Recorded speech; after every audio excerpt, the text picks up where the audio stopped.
For decades, the fields of mental health and aging research moved in parallel but rarely intersected. One studied neurons and neurotransmitters, the other focused on telomeres, mitochondria, and inflammatory pathways.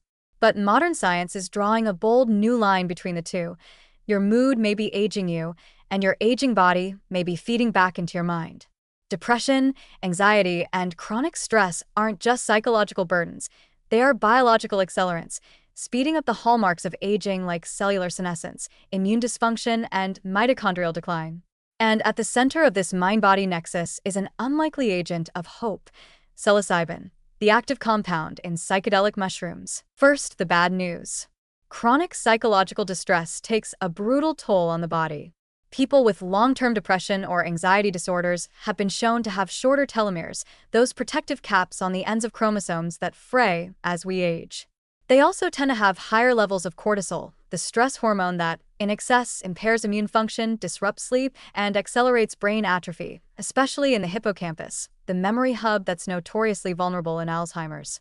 Add an increased systemic inflammation, elevated oxidative stress, and a tendency toward poor metabolic health, and you start to see how untreated mental illness functions like a chronic pro-aging condition. Even social isolation, a subtler form of psychological stress, has now been linked to faster biological aging.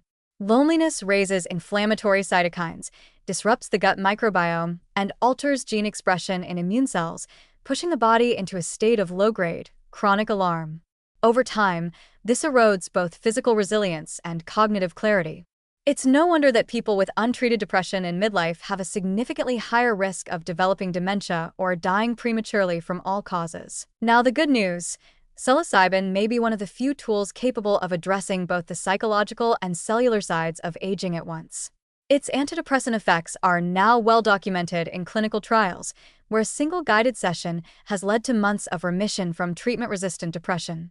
What's remarkable is not just the effectiveness, but the durability, suggesting that psilocybin isn't merely masking symptoms, but resetting brain circuits tied to mood regulation, meaning, and emotional flexibility. But this mental relief may be just one layer of the molecule's power. On a physiological level, psilocybin appears to reduce neuroinflammation, enhance mitochondrial efficiency, and promote neurogenesis in regions of the brain typically ravaged by aging. It does this through its action on the 5-HT2A serotonin receptor, a site involved in synaptic remodeling, cellular metabolism, and immune signaling, not just in the brain, but across the body.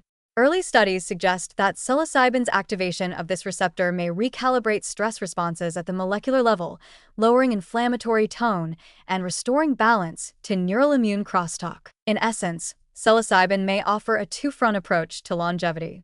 It reduces the emotional wear and tear that accelerates aging, while directly stimulating cellular processes that support resilience and repair. That's more than just a mood boost.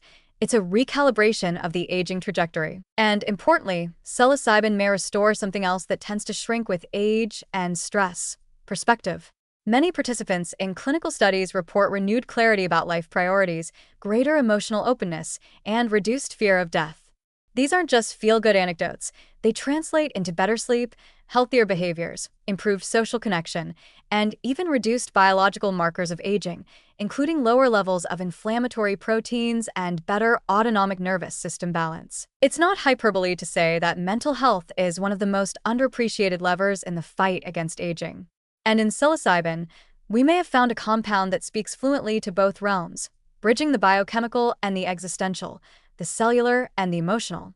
It doesn't promise immortality or eternal bliss, but it does offer a more integrated approach to longevity, one where healing the mind helps heal the body and vice versa. So perhaps the real anti-aging breakthrough isn't a pill that targets just one pathway or gene. Maybe it's a mushroom that teaches the body to repair and the mind to let go.